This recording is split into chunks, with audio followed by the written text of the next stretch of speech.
My name is Rose. I like to call myself Rose, the queen of the flowers, because the rose is the most beautiful and most fragrant of all flowers. I'm the eldest of 3 girls. My father died when I was very young, so I had to learn to grow up very quickly as the eldest of 2 other sisters. And I remember my mother always telling me that I needed to grow up really quickly, so that if anything happened to her, she was only 27 when she became a widow, that I would have to look after my sister. So very quickly I learned how to be independent, how to solve problems, and most importantly, how to look after other people. So that really sums up my upbringing, makes me think ahead, plan ahead, and just be very aware of the emotions of the people around me, because I've had to look after people for such a long time. Impact.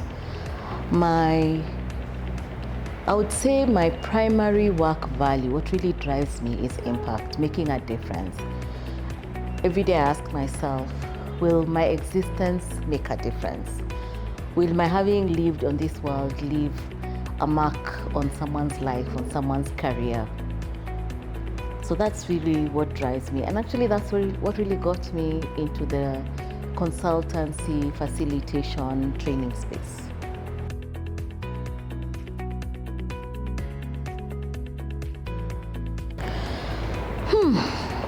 I would say the short version of the story, considering I have 25 years plus of work experience, is after working in both corporate, social enterprises, and even the academic and educational sector, I began to realize that there were limitations, there were corporate limitations as to what I could do.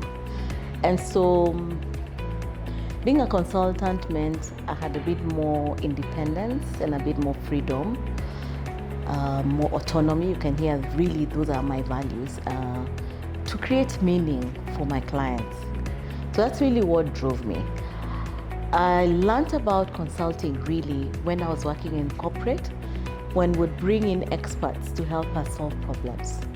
And I thought to myself, you know what, that's what I want to do. I would say consultancy really became a dream of mine 10 plus years ago, because before that really, my mind was just around facilitation and training for lifelong learning and for lifelong impact.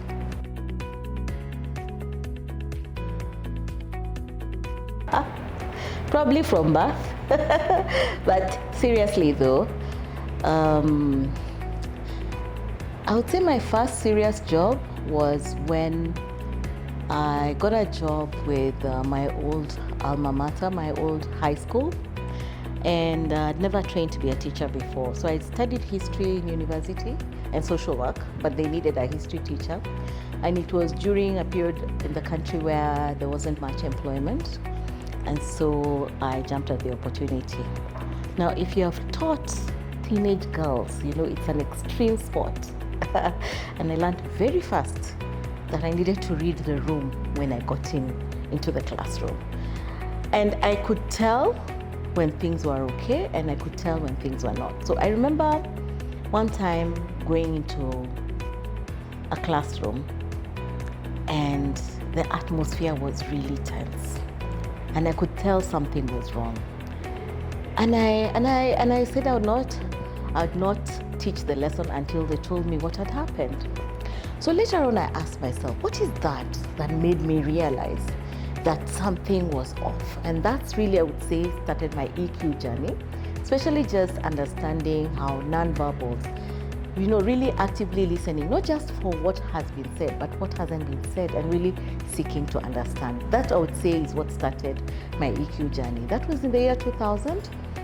And it's been a process ever since, especially because I've been in this space of learning, of training, of teaching, both the youth and also adults at university levels and in.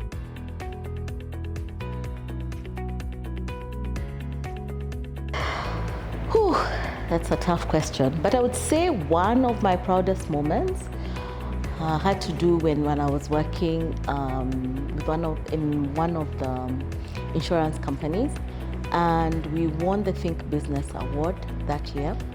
I forget, I think it was the year 2016. And the reason why I say it was my proudest moment is because we won that award for training, and it was because we were showcasing the impact of coaching. So right now, every other person is a coach. Every other person, is an impact coach, a transition coach. But that time, coaching was still fairly new and not really well understood. It was still confused with mentoring and training and so on.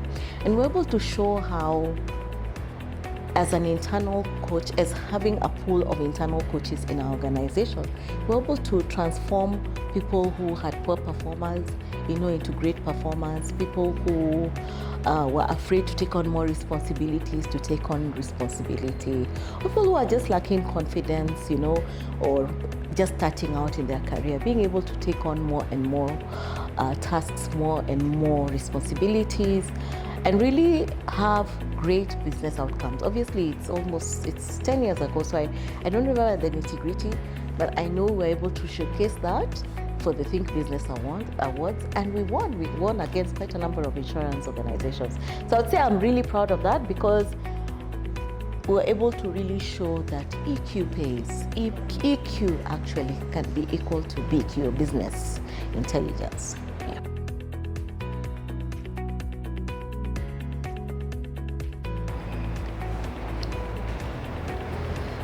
I think it's just what I said at the beginning, making a difference.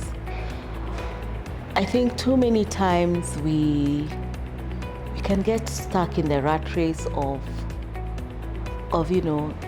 earning money, paying bills, then starting all over again, and not really leaving a mark in the world. I think every one of us was created for a unique purpose. Every one of us has a unique mission in the work that we do. I mean, look at the people who are even creating this video, the people who are behind this camera. They're getting the message across in their own way. So for me, it's helping people to authentically connect with their purpose through emotional intelligence and through leadership skills. What is your non-negotiable everyday action to avoid burnout? I would say time for reflection. At the end of the day, I really reflect on how did my day go? What were my reactions? What were my responses? So just spending a few minutes at the end of the day, quietly reflecting on my day, really prevents me from having burnout. And it's, with nothing, no phone, no TV, nothing, just sitting quietly with my thoughts. That really, really helps a lot. And of course, my favorite cup of tea. What is a barrier to emotional intelligence you often see in leaders? There's so many barriers, but I would say the biggest one is lack of curiosity, which leads to lack of listening. If you think you already know, then there's nothing more to learn. So I would say not listening and not being curious. Yeah, thinking that they already know.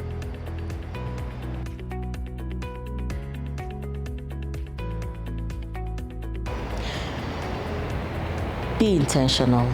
Emotional intelligence doesn't just happen organically or automatically. You have to work on it. You have to work on it. You have to be intentional. And being intentional means work on your own self-awareness. Yeah, just reflecting on your responses, on your triggers, and also getting feedback. Because we don't really see ourselves. So you have to be really intentional and get feedback from other people as well. So self-reflection and feedback.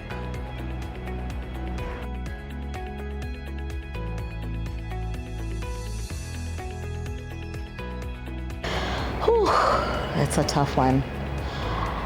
I would say the biggest challenge that I've set for myself, this year, and I'm looking forward to conquering that mountain. So I have friends who want to conquer Kilimanjaro and Everest. For me, the biggest mountain is just embracing life as it comes, not resisting anything. So embracing difficulties, embracing challenges, just embracing the